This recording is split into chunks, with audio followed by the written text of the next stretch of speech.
Hey guys, Jimwood here, and assuming you've watched the previous video, you'll have seen that we've gone through the selection set method of working with RadGen. So the workflow we're going to use now is the alternative one, which can work together with the selection set method, but also can work standalone as well, which is the materials workflow. So if your level was something like this, maybe it's messy mesh work, maybe it's clean, but you just prefer having them separate. Completely up to you. But the way the materials work is you basically have a mesh, something like this. For the sake of it, I'm just going to leave the top face, doesn't really matter. And then I'm going to browse for the RadGen materials. Sometimes it won't have compiled fully, so best bet is right click, recompile, just click full, bam.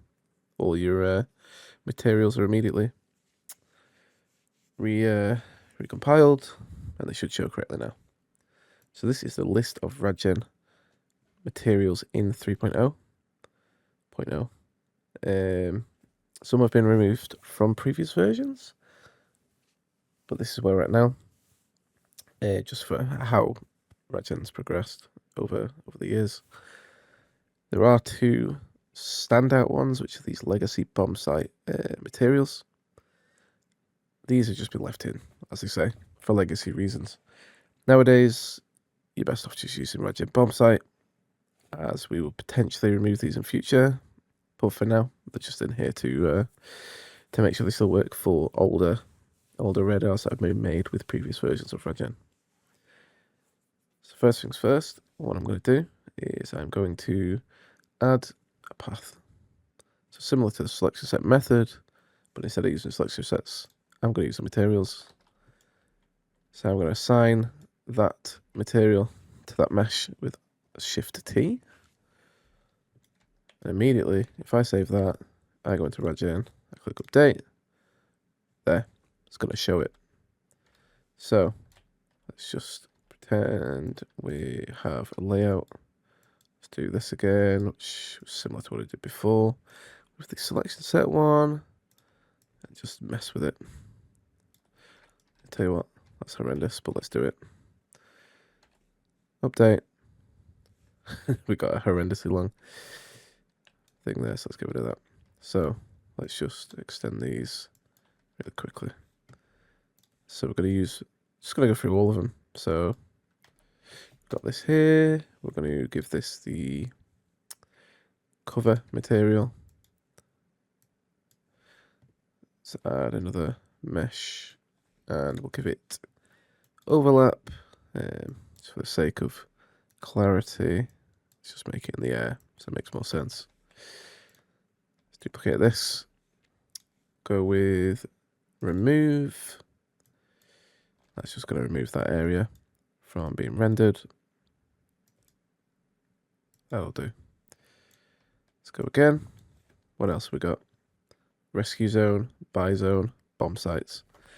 So these three allow you to override the triggers that are in the level, or the mesh entities, I guess, and for it to instead use these. So generally, assuming you don't have these materials used in your map on any mesh, RadGen will just find your bomb sites, find your buy zones, find your rescue zones, automatically use those.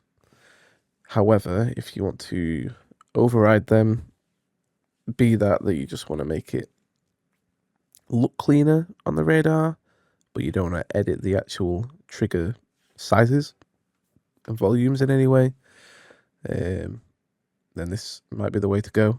It's just an additional customization kind of option for you. So let's just do it. We're going to add a bomb site. We're going to add a buy zone. We're going to add rescue zone. Save that. Update from VMAT.